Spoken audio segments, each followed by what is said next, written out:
వేషధారుల యొక్క లక్షణాలు. వారు చేసే ఉపవాసమే వేషధారణ అయిపోతుంది. అంటే వేషం నిజమైనది కాదు అని అర్థం. నిజమైనది కానప్పుడు ప్రతిఫలం కూడా రాదు. హల్లెలూయా! అర్థమవుతుందా?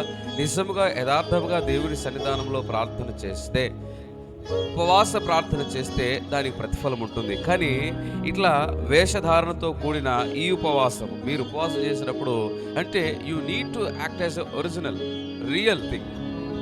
మనం సహజంగా ఉండడానికి ప్రయత్నం చేయాలి.